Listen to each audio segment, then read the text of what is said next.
Well, there they are, a couple good-looking guys. Good morning, everybody. Mark Worman here from the hit reality TV series Graveyard Carz, along with my cousin and friend, Dougie. Thank you. Yeah, cousin Dougie there. Doesn't like to talk a lot. That's all right. Nope. That's okay. Thanks, everybody, for watching this. This is fun. This is new for us. We haven't done it before. And this is kind of an icebreaker for us. Maybe this will segue. Can I use that word? Mm-hmm. Yeah, segue into more versions of this. Maybe a little Graveyard Carz live down the road too. This particular one is brought to us by ShelterTech, a ShelterLogic brand. They're our friends. They're the ones that make the great big mausoleum that we store all the cars in. So we told them that we would be happy to help them. We're a big believer in their product, and that's why we're here today. So we're going to talk mostly Graveyard Carz stuff. Is that true? Yeah. See, it's all fun and games out there in TV land when you see this stuff. But if you have to work with it every day, it takes a toll after a while. Okay. My cousin, what happened? Some guy saying 2 minutes. Okay. So today we're going to be talking about all things Graveyard Carz. So you're going to have an opportunity to write in later and talk about all the questions that you may have that maybe we never had an opportunity to answer on the show. You can ask Dougie. Please ask him as many questions as you like. No. I see my shirt's a little bit. Oh, I pulled it the wrong way. Oh, there. That's better. I don't know what's going on there. It doesn't matter. It says it's not about that. It's about ShelterLogic. ShelterTech is ShelterLogic brand. Now listen, there's also a giveaway in this. So you're going to want to make sure that you register for the giveaway. And let's see, they're going to go to, well, we're introducing right now that there is a giveaway. So they're giving away a 12 by 20 by 8 foot ShelterTech, just like ours, but a miniature version of it. So it's got the galvanized piping. You can pick the different shapes. They make a dome roof, peak roof. They have a barn style. You can pick whatever you want. But we use those things here. But we're also ordering another one for another location that we bought because they're great. They're inexpensive. They're easy to put up, and they're definitely not a permanent structure like you would be committed to with a regular building. So if you don't like where it's at, pick up and move it. I want one. Dougie wants one. All right. Okay, so do we need to tell them where to go for the grand prize right now? Yeah, just go to ShelterLogic.com. Go to ShelterLogic.com and register to win that grand prize, which is a 12 by 20 by 8 foot ShelterTech tent. ShelterLogic.com. ShelterLogic.com. I apologize. See, I got somebody here feeding me all the lines. It's new to me. You want to know what radiator 70 CUDA has? It's $29.98, $9.56 if it's got a 440 in it. That's the kind of stuff I do. This I don't do as well.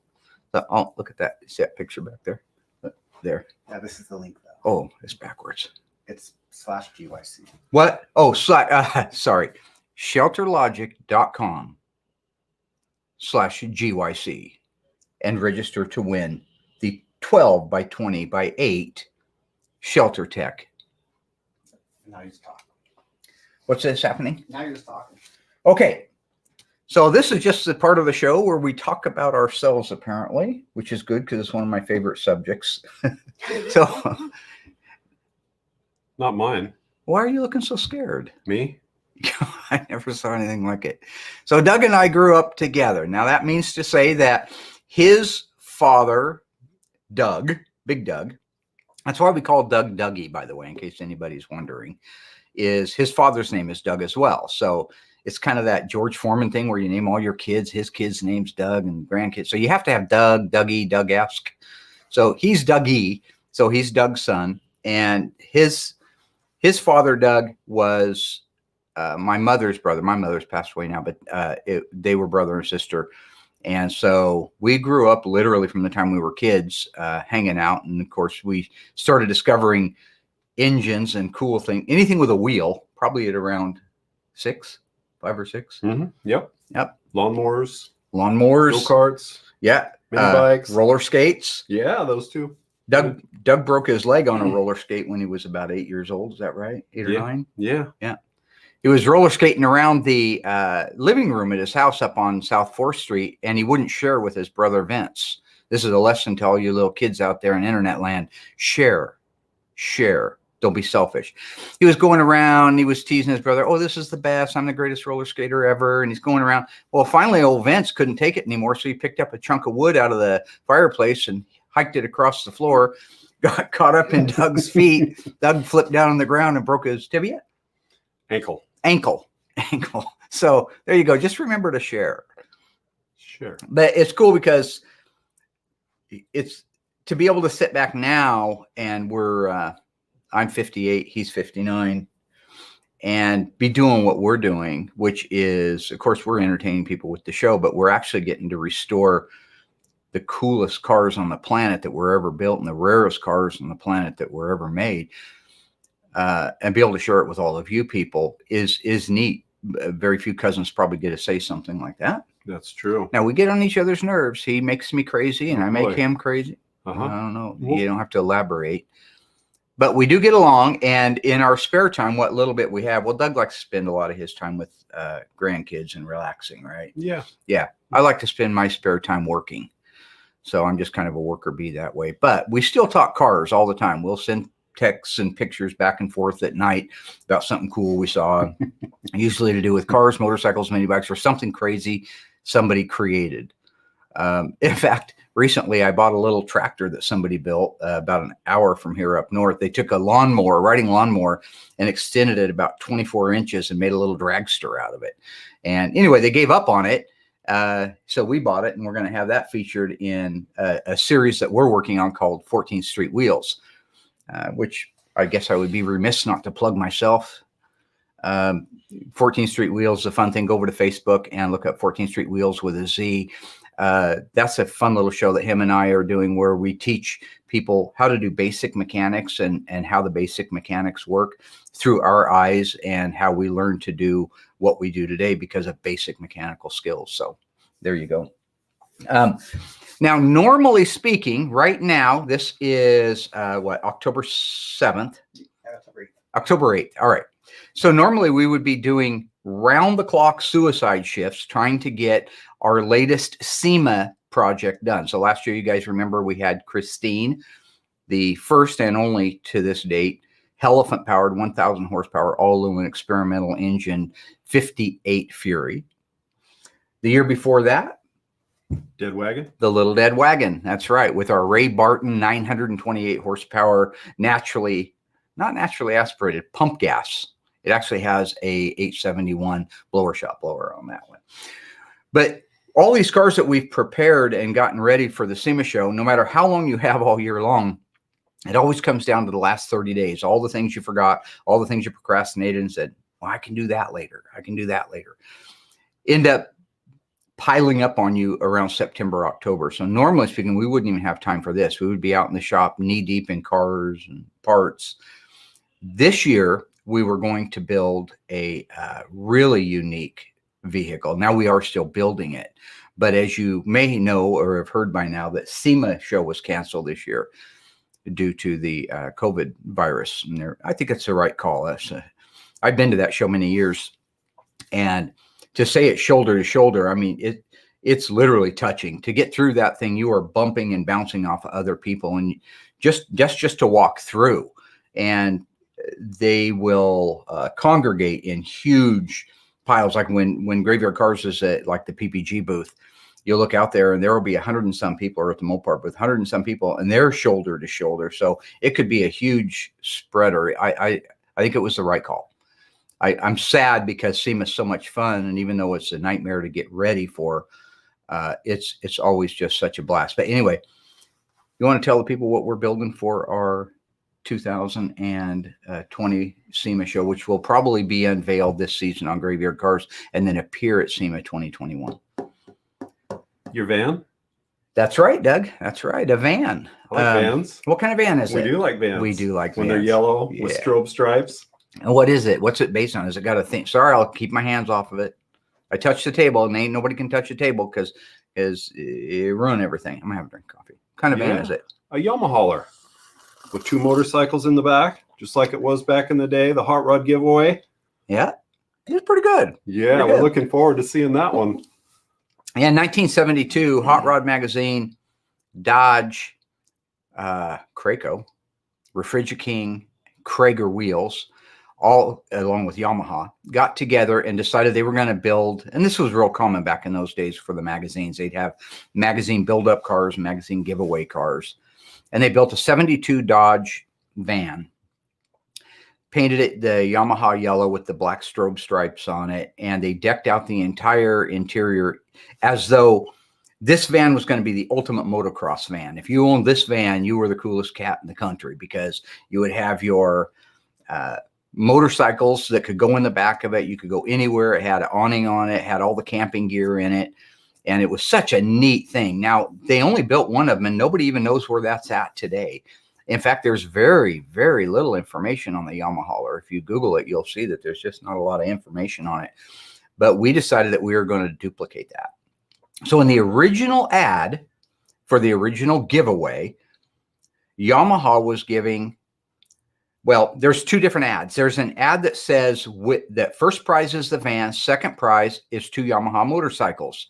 One ad says that you get a 1972 AT1 Enduro and a Yamaha MX, a 72 Yamaha MX 125. Another ad says you're getting a 250 Enduro and a 125 Enduro. So we could have picked either one that we wanted, but we decided, since we didn't have any of the MX dirt bikes, that's what we're in the process of trying to find and restore. We actually have the 125 Enduro done. The van has all of its paint work done, and it is coming back here. We actually subletted that out to a company down in California. And so we're probably looking at January or February having that whole entire unit set up and ready to go. And it's just going to be really cool. You're going to have the van, you're going to have the motorcycle setting out underneath the big tent that rolls out, have a little Coleman stove. Dougie likes Coleman stoves. Grew up with them. Yeah. We had an attic up at his dad's house on South 4th Street. There was this, well, it was an attic, and they put flooring in there, and that was our little getaway. So we would play, his mother-in-law had a 8mm Bell and Howell projector, and he lived real close to the Springfield Public Library, where you could check out the old movies, any of them, you know, Laurel and Hardy, Frankenstein, Dracula, Our Gang. We would walk down to the library and check those movies out, and walk all the way back up to his house, which was on a hill, go up in the attic, and we would watch movies all night. Now we have another 8mm projector that we just set up down here for 14th Street wheels. And it's kind of amazing to see the evolution of video, because there it take you 10 minutes to set it up. It's a 5-minute film that takes an hour to get through by the time it keeps getting stuck in the feeder and burning the lens and trimming it. But I mean, it's ridiculous, but we did it. We loved it. Now, of course, you just hit play on your TV and it's all there. But those great memories, you know, that's just part of the things that forged our memories together as kids. But yeah, up in the attic, Doug got into making candles at one time. And so he had a little Coleman stove that he would put a pan on it, and he would go around, and anytime he could see somebody's poor candle, he'd grab it, steal it. Wow. He'd take things that didn't belong to him. I don't know what the definition of that is, but he would take candles and he'd melt them down, and then he'd make new candles. Recycling. Recycling is what we call that. Yeah, the prison's full of recyclers. So enjoy that. So, Dougie, do you have anything? What's your fondest memory of us growing up? What's one? We have so many. Give me a fond memory. Oh my gosh, you've covered most of it, you know, the dirt bikes, right? Yeah, the movies. Let's say something. Drive-in theaters. Oh, we did go to a lot of drive-in. Yeah, the good old days. Yeah. Yeah. We grew up in the 70s. That was when times were pretty good. We had drive-in theaters. But give me an example of something maybe I would do that would be annoying to you. Buy the same brand car. It could be about a car me all the time, right? That was annoying. Well, for you or me, I don't know. Anyway, annoying, huh? There's the Honda CO100 down South 4th What about Street? all your boxing tricks and all that? That was annoying. Well, so what happened was Rocky came out in 78, I guess it was. Mm-hmm. And that kind of, you know, opened up my idea to what a person Torture people? I wouldn't say that. Yeah, but well, you know, it's Rocky Balboa, right? So you're always running around throwing some combos at people. You weren't really hitting them. You were just having fun, but it upset him. It upset him. My dad God rest his soul, before he died, was into Portland wrestling. So up in Portland, there was this whole little community of professional wrestlers. So like Jimmy Snuka was up there, Andre the Giant. And so I watched it with him. It was fun. You know, back then you bought into it hook, line, and sinker. You thought it was all real stuff. So I would use some of those. I didn't really use them, but I would come out and I would threaten to use like an airplane spin. So one day I came out of the house on 14th Street and I was doing something like that, like pretending I was going to pick Dougie up. We were out playing in the front yard and he went berserk. You know, serial killer berserk, where they don't register anymore. Their eyes flash like Fred Flintstone. When he used to bet, his eyes would roll up in his head and start spinning around and go, bet, bet, bet, bet, bet, bet, bet, bet, bet, bet. Doug went berserk and just beat me within an inch of my life. Had to call an ambulance. Went to the hospital. I went into full code. Is that what they call it when they have to give you CPR and stuff? Okay. Boy. So I would pay him back with little things like giving him a ride on my motorcycle. Yeah. Yeah. Mark was real fun. Yeah. Get on the back of a motorcycle with Mark. Yeah. That's fun. Yeah. He likes to dump you off the back, right? Yeah. Yeah. He did that to his sister a lot too, didn't he? Yeah. You rev it up and you dump the Didn't clutch and your Dump 'em sister off would on the fly out. ground. Yeah. My little sister, Tara. Yeah. Hey, Tara. Hi, Tara. Tara's 60 years old now, lives right down the road from me. So we're all still living in the same town. Okay. So what does all this mean? All right. So now enough silliness with all of us. Got to do a little bit of business. We've got a commercial break coming up that's going to explain why Graveyard Carz loves ShelterLogic. We made this little video with them. What we do is a very rare thing, and it also requires a lot of square footage here at Graveyard Carz. So we have a 20,000 square foot building, and it still isn't enough to protect our classic cars while they're being restored. So we had a ShelterLogic tent mausoleum, we call it, put up last season or a season or two ago. You're going to want to go to the link that we mentioned earlier. This is very important after the break, or even during the break, I guess it is. Go ShelterLogic.com/GYC and register to enter your own version of the 12 by 20 by 8 foot mausoleum. After that, yeah. And when we come back from our little commercial break, you're going to have the opportunity to ask questions of me and Dougie. So just be sure to be waiting for that. As soon as we come back, you'll be able to go in there and type in all of your questions. And Doug and I will do our best to field those as quickly as possible. Try to send as many as you can to Dougie. And we won't get answers. And now we're ready to go to a 2-minute commercial break. You like 2 minutes, don't you, Dougie? Uh-huh. Yeah. Dougie. Is this thing still on? 5's better.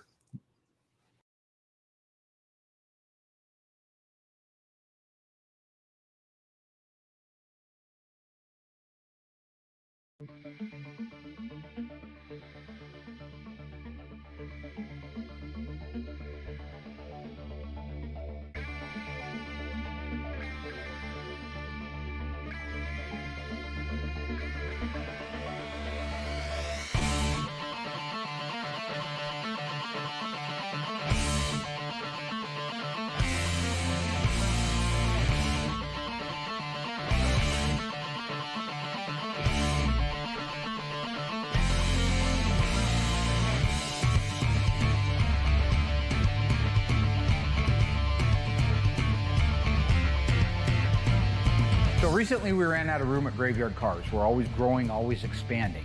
It dawned on me that the cars we're sending out, like this Hemi Charger and that 446 Ferrari GTX, they come back and they sit in the rain after they've already been dipped and cleaned. That doesn't work for us. That means we got to go back over and have it dipped again after it gets rusty. I reached out to ShelterLogic. I told them that we needed a unit that wasn't too expensive. It's a big one, it's 120 feet long, 30 feet wide, but I wanted to be able to keep these cars out of the weather. They suggested their ShelterTech line. They built us this custom 120 foot by 30 shelter with galvanized pipe, extra heavy duty vinyl, a fraction of what it would have cost if I would have built a building, but it's up in a few days. In fact, me and 5 other guys put this thing together. The cars that are inside here are irreplaceable. So at the end of the day, when I had to make a decision, where do I want to keep a $250,000 Daytona Charger after it comes back from the metal dipping, I chose ShelterTech. You should too.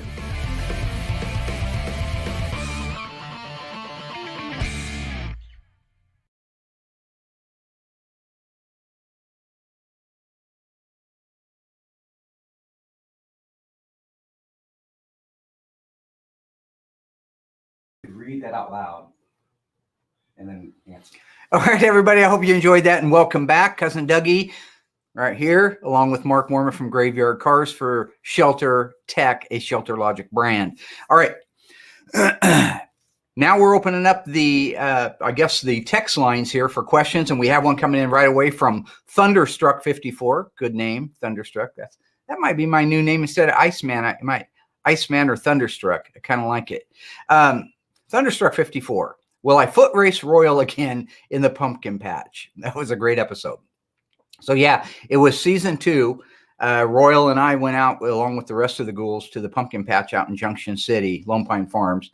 And I was complaining about how Royal used to fight dirty when we were kids and how he could always outrun me. But then I told him I'd lost a bunch of weight now that I was older and he was broke down, so I could outrun him now. And so we got on a foot race and he beat me again. Son of a gun. He was a fast runner. He was a coward. So what he'd do is he'd wind me up. He'd spit on my pool table. He'd do things to make me mad because he knew ultimately if he took off running, I couldn't catch him. So we might do another foot race again. I think I could take him now because I've even lost more weight. I'm down more to my fighting weight. I'm about 204, 205, doing about a couple thousand push-ups an hour. Well, that's a lie. How many Pinocchios do I get for that? Whoop. You know what I'm saying? Okay, next question. Let's get these through. How to reach Graveyard Carz to restore our cars? Yes, please, Devin. Go to email me at Mopar Revival, MOPARREVIVAL, Mopar Revival at yahoo.com, and I will get back to you with whatever information I'm going to need to be able to generate an estimate for you for restoration. Okay, we got some more questions. What do we got going on? Talk to me. Tell me something. Show me something. Video call coming in. Video call. Show me something, video call. Where's video call? Hey, nice hat. Hey, I like your hat, man. thank you, sir. You How's kind it of that going? Rocky Balboa thing. You got a Rocky little baseball, Balboa, you got it. Bounce on the ground and go down to the docks and beat people up. Adrian. Yeah. Yo, Adrian. All right, are you ready? Ready. So I'm working on a 1970 Dodge D100 two-wheel drive pickup, straight axle front end, and I want to go with a modern front suspension, but I have zero welding skills. So any recommendations for what you would do or suggest there besides a professional suspension shop? Okay, so Ron Jenkins from Magnum Force is just a genuinely good-hearted guy. He's a Mopar guy. I don't know that he's making anything for you, but I can assure you, if you call him and tell him you're a fan of the show, and I recommended that you call him, he's at Magnum Force Performance. Okay. He'll at least walk you through. That's his genre, that modifying stuff. And being able to update a car for today's suspension versus yesterday's old straight axle, he'll at least, even if he doesn't make it, I promise you he will have some answers for you that are relatively easy. You're looking for bolt-on stuff, right? Preferably, yes. Yes, he sir. specializes in bolt-on stuff for these cars as well as C-bodies. Maybe he has something for a truck. It's worth the phone call. But I'm not much more help than that because it's really way out of my expertise. Right. Yeah.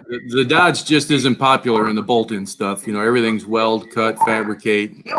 I don't have those skills. If it's a crap box Chevy or some old rolled over Ford, then yeah, they make everything for it. But cool, it's like Mopar. That's why we got into Mopar is we like being the oddball out. And now today, I guess we're not the oddball out. Cool. Well, good talking to you, brother. Keep up Mark, thanks, guys. You guys rule. Hey, Rocky Balboa. I think he caught I like that hat. I think he he did too. Mark Verstapenis. Correct that 69 Charger only has reflectors. Yes, that's true. 69 did not use a side marker. They were reflectors. 68 actually lit up and 70 lit up. But on the side markers of the Dodge B-bodies, they were just reflectors. I think Plymouth as well. That's true. That's it. How do you pronounce your last name there? Verstapenis?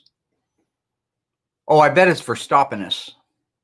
Yeah, I thought maybe it was somebody calling in, having some fun with the tray.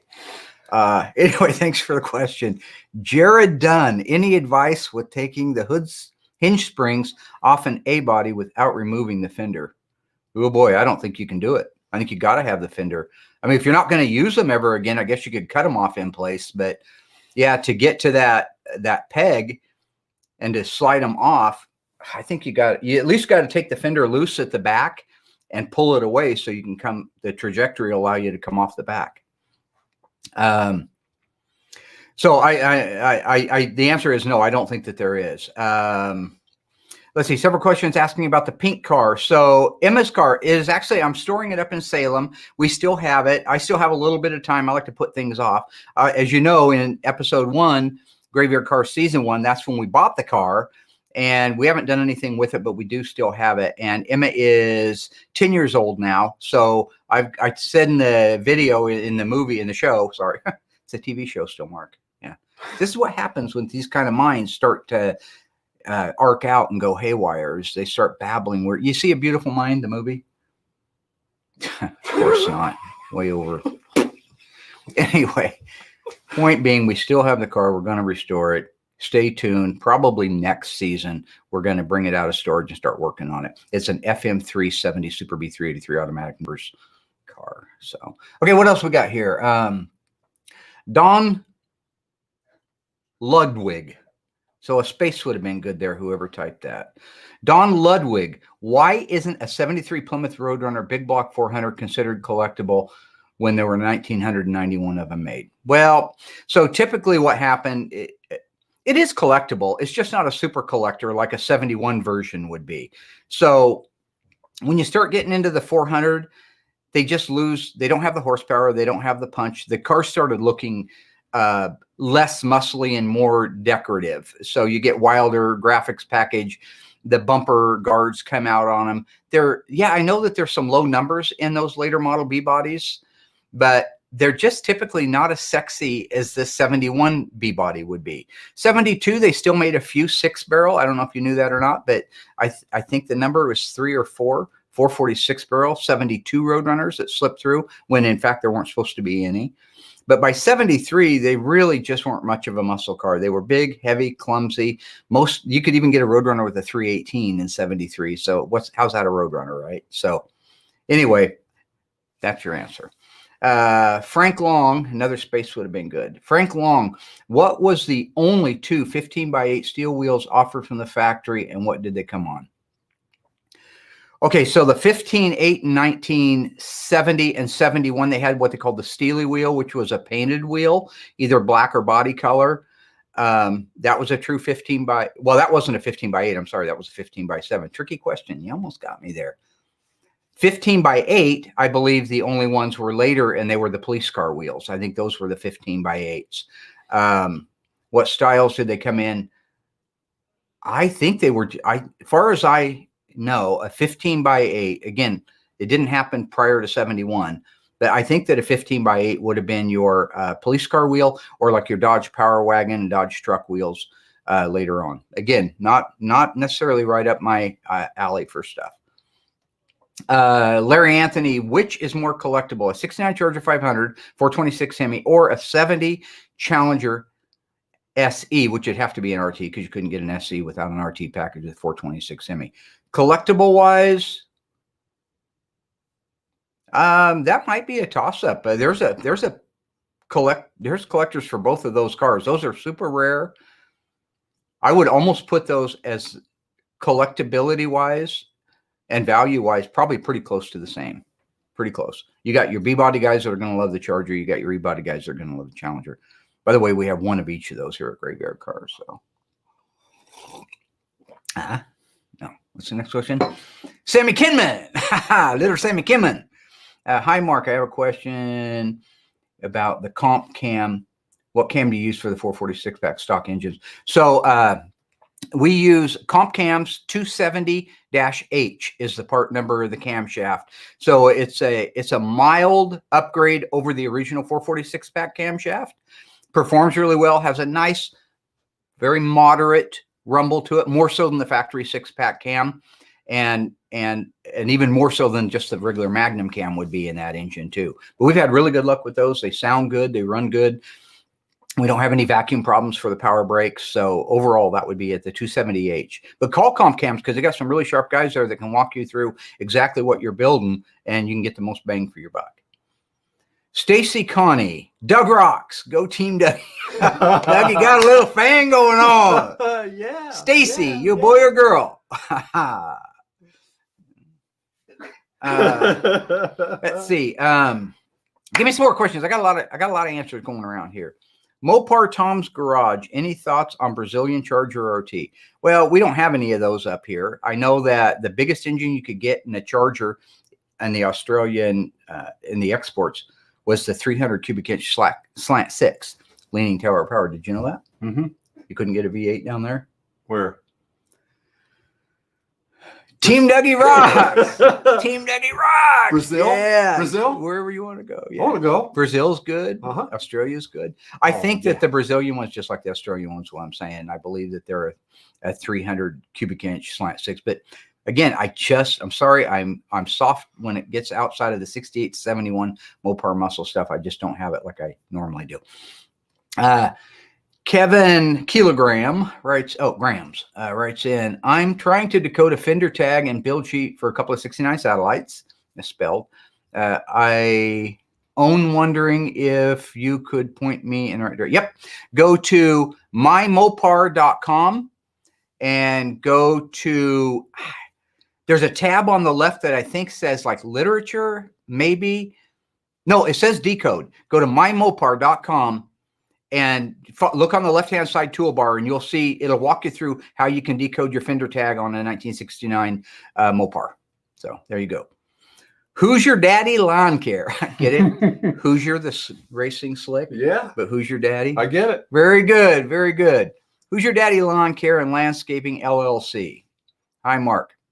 I'm looking for a 69 Charger in the Midwest. Can't find any. I just bought one. I bought a 69 Dodge Charger. We're going down next Monday to pick it up on Graveyard Cars. It's a 444 speed car. It is B5 blue, black interior. Does not have the original engine, does have the original transmission, but I've got a date-coded E440 HP. So if you want to email me at moparrevival@yahoo.com, I will send you all the information and how much I want for it. So good question. Ricky Narr. Ricky who? The Office, BBC. Rick S. In the Netherlands, we have Mopars too. They were shipped in parts and built here. Did you know? I didn't know that. I have a 69 Barracuda Fastback, one of Doug's favorite little cars. Factory 4-speed slant 6. This wasn't an option.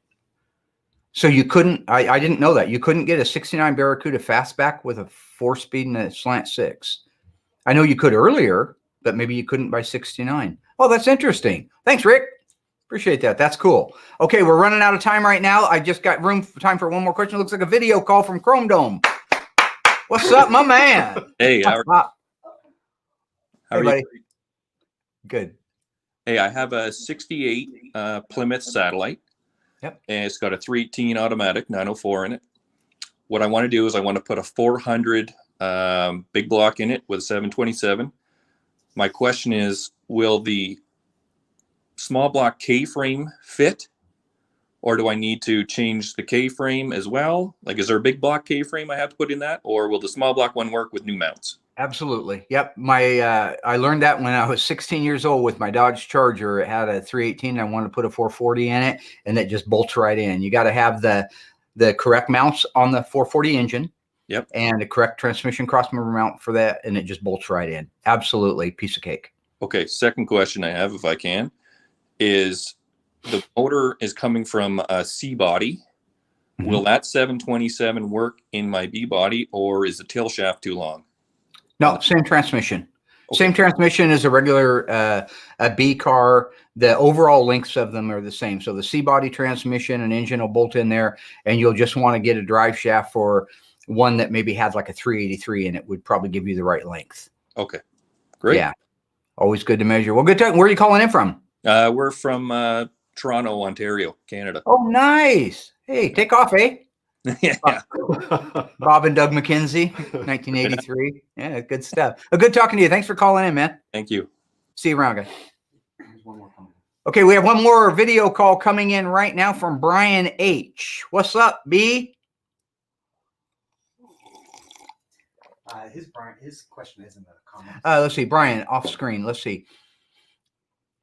What do you know about Super B number 1 and number 2, if you will? The ones that Dodge drove to the dealership. Oh boy. Yeah, you're talking about the show promo cars.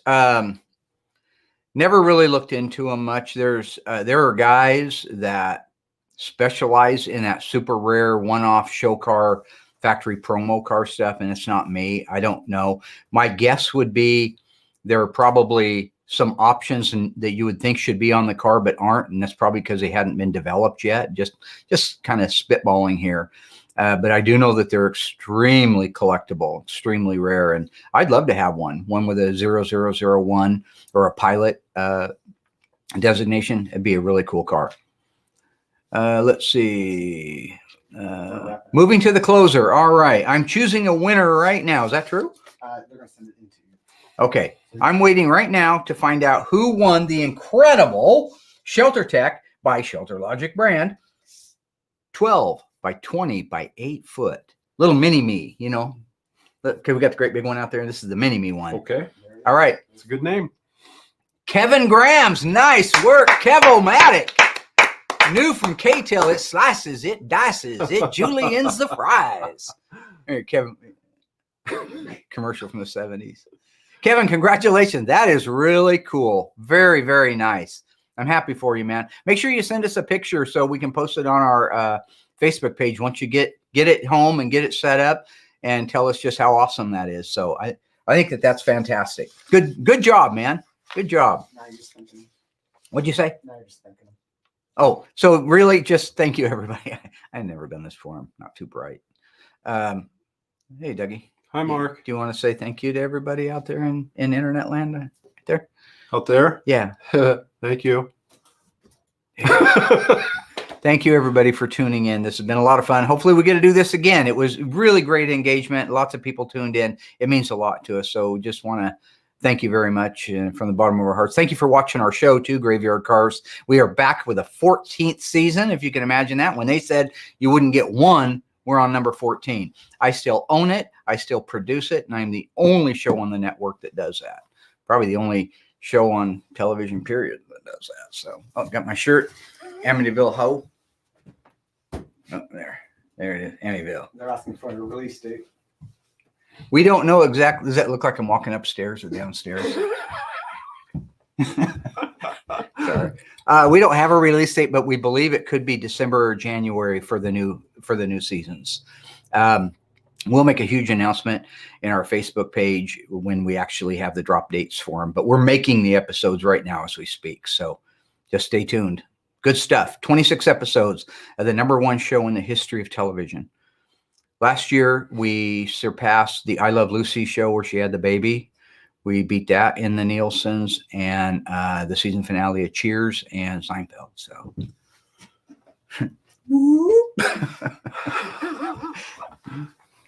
are we done? Yeah, just say goodbye. Okay, goodbye.